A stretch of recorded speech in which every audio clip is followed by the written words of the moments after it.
Hi guys, today what I want to show you is a DIY mistake, and that's cutting wires too short. So a lot of homeowners, what they'll do is they'll have multiple Romexes coming in, like one from the top, one going out, and they might have another one coming in, and they don't think that they have enough room.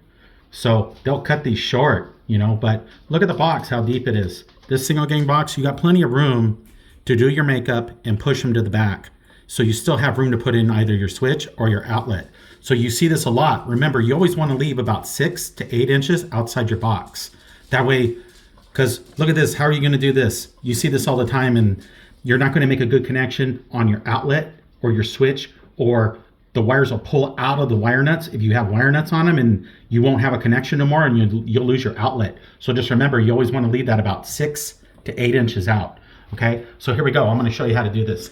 So usually what I do is I'm going to pigtail these. Okay, so you see how these are kind of hard to get to. Okay, so I usually just cut them clean because I need a fresh start here, because usually they're rolled or they're coiled up or whatever, but sometimes they're even inside the box, and what I have to do is take a pair of needle nose and I have to kind of hold them while I spin them with my lineman. That's another little trick that I use, but sometimes they're even worse than this. You try to get in there and they cut them back, and it's hard. So there we go. I got everything ready to go. And I usually go about an inch or so because I'm going to pigtail these. So I'm going to roll everything, and then I'm going to clean it up, and then I'm going to put my wire nuts on. So here we go. Let's go ahead and start. And I'll show you how I do these. So I got 3 wires here ready to go. See right here? And they're stripped back about an inch, just like that. Okay, so we're going to start with our ground, just like this. And what I'm going to do is I'm going to go ahead and I'm just going to roll it. So I'm going to roll it just like that. Okay. Okay, so here we go.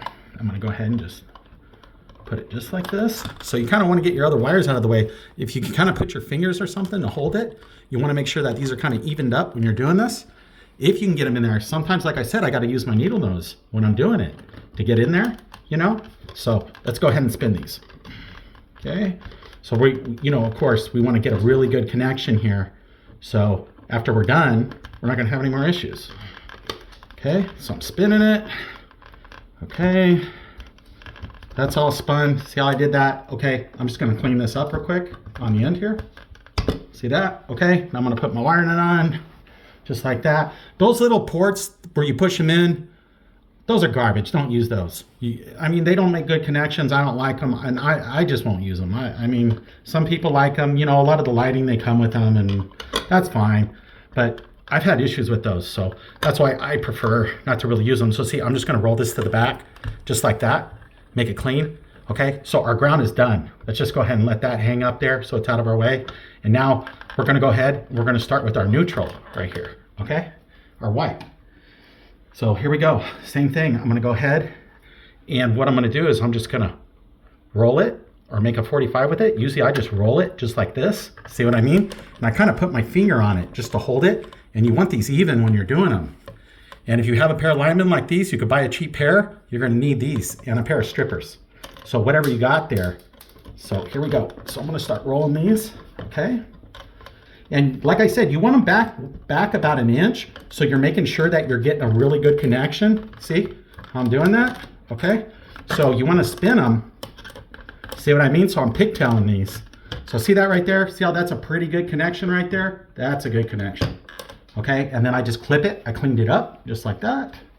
Okay, and I'm using tan wire nuts on these. If you have 3 or more or 4, get the red wire nuts. But on this, with these, two Romexes, 2 number 12s, tans are more than adequate.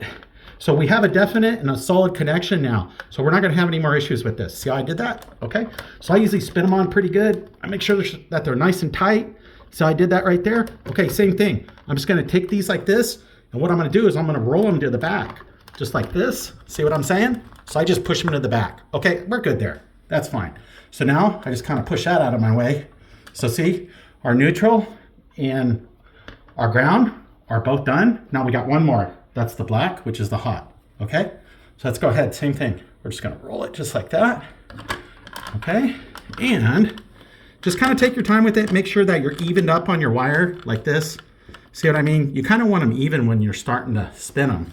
You don't want them like out here or inside. You want them pretty close when you're starting to spin them. So here we go. Let's see if we can get them going. And like I said, sometimes you got to use your needle nose, you know, to get them, because you can't get your fingers inside the boxes, you know, especially me. I got big hands, big fingers, so I'm like, I can't get in there. But it's cool. You always want to make sure, like this is a definite and a solid connection right here. See what I did? So this is never going to go anywhere. This is good. See how they're spun all together and they're really good? Okay. That's a good connection right there. We're not going to have any problems with it. So let's go ahead and put a tan wire nut on that. Here we go. So with everything spun together, you already know it's a definite and it's a solid connection. And then I just spin the wire nut on just like that. Okay, now I'm just going to roll this to the back. So I'm going to go ahead, and what I do is I usually just push these in a little bit. So we got, you know, I usually kind of even them up so they're not wrapped around each other or anything like that. Make sure they're all kind of even and that they roll out nice, and that all your wire nuts just kind of get pushed to the back like that. And that's it, guys. So you see now we have the room here to work with, and you may want to just even them up, you know, but see how we got enough here to work with now. So now I could go ahead and take these, and I could put my outlet on or my switch, and I'm not fighting it. How are you going to get those around your terminals when they're back in here? So I said, you know, it's really hard sometimes when the homeowners cut them like that. Just remember, always leave 6 to 8 inches out, and that way you're not fighting anything. And even if you leave them a little longer, you can always cut it down a little bit. But anytime that you cut them short, you can't go back. So that's it. Does that make sense? It's real simple. So this is just a common DIY mistake that I see, you know, a lot of, and they just cut them short, and that's bad. Always leave 6 to 8 inches. Make it easy on yourself. So hope you guys like these little videos. Like and subscribe, and have a good day, guys. Thank you. Bye.